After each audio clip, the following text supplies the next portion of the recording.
Hey guys, this is going to be a short one, primarily because most of you guys know about this gun. This is a Ruger 1022 milled receiver, forged hammer barrel, 5¼ pounds, 18.5-inch barrel, blowback design, flush 10-round magazine. How many of you guys got this for Christmas? Not me, but the guy I got this from a few months ago did, back in 1976. So yeah, this is an old one. Wasn't abused, obviously, you can tell. Pretty gun. Nice stock on it and everything. Was actually made in '73, and the guy obviously kept it stock.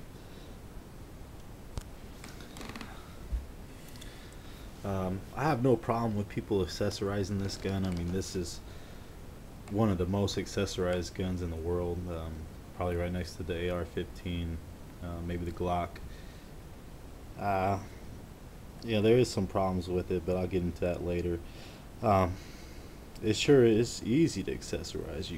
There's just a couple bolts right there, and even the barrel is bolted on, so everything's dropping. Pretty basic. Just about anybody can change their gun up to their specifications of their liking.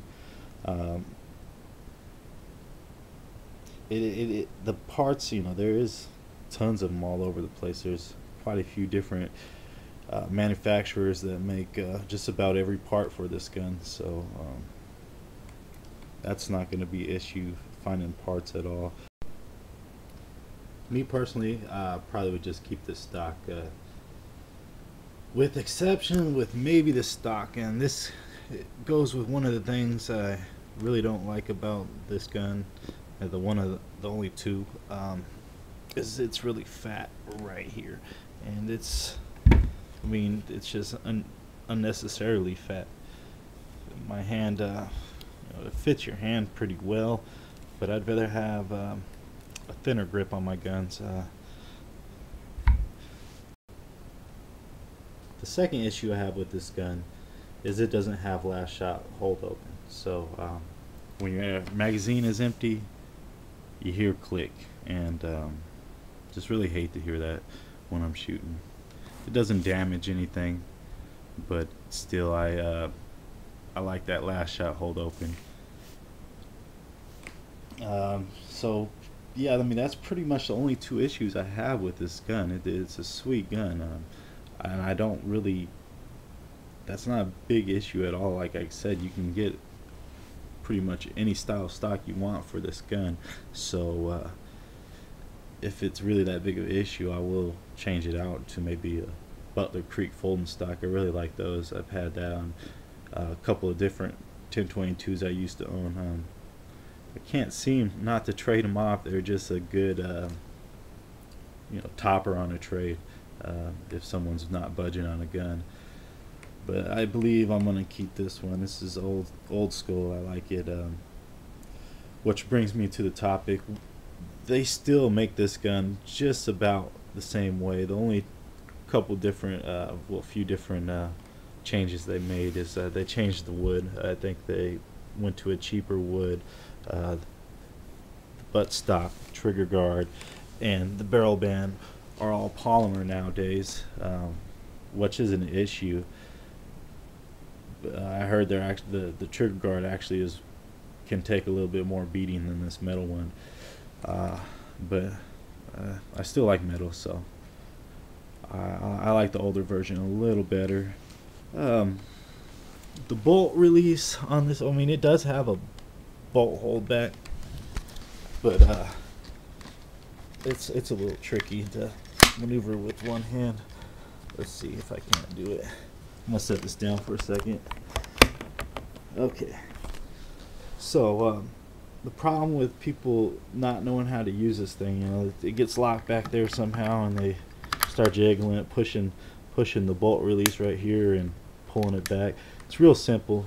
pull it back, push the bolt release all the way in, let it out, and then let the bolt slide forward. Super easy. There's a mod you can do that just makes it where you can easily just pull back on that and lets it go. Either way, it works for me. Another big mod a lot of people like to use is magazine release, which extends out a little bit further, and it is a little bit more accessible, especially with the 10 round flush magazines. And let's take a look at them right now. It's a small little drum magazine, actually. It just pops in the wrong way. No. And to get it out, you stick your finger in there and just. It's not hard at all. I'm not going to do that mod. I'm lazy, I guess. This is a Butler Creek 25 rounder banana magazine. And I do recommend these. Ruger does make a BX25, and I heard they're better, but I have no problem with these. I am going to try the Ruger brand, but because you can take them apart and clean them. This one you can't. But if you are going to get a different brand, make sure it has the metal lips and the little metal attachment points. All that needs to be metal. It's important for longevity of the magazine. I found the plastics ones, if they work in the beginning, they will wear out eventually. The trigger on this, you know, it's average. It's about 5 pounds. You don't need to change anything. You can get a whole new trigger, and you can change anything to this gun to your likings. The safety, I could do without. It's in a good position where your finger will sit, so you'll know if it's unsafe or not, because you'll feel it out there. Boom, and then engage if you're ready. Not very good defensive gun just because of the round, but hell, you can put 25 rounds out pretty fast. So actually, it is a pretty good defensive gun, actually, just because of the capacity of rounds it holds. So let's see, trigger, safety, sights.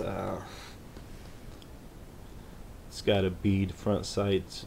I love the front sight. The front sight. I wish my Winchester 94 had that front sight. Back sight is it's a good back sight. Flips down if it's protruding in front of your scope or anything. It has a removable scope mount, and you can get a Picatinny scope mount for that if you like. Get this gun. It's cheap. It's cheap and fun as hell to shoot. There's no reason why, unless you have a different semi-auto that satisfies your needs, then I guess you don't need this gun. But if you don't have a 22 rifle, I would definitely take a very, very close look at this one. That's for sure. Have a nice day.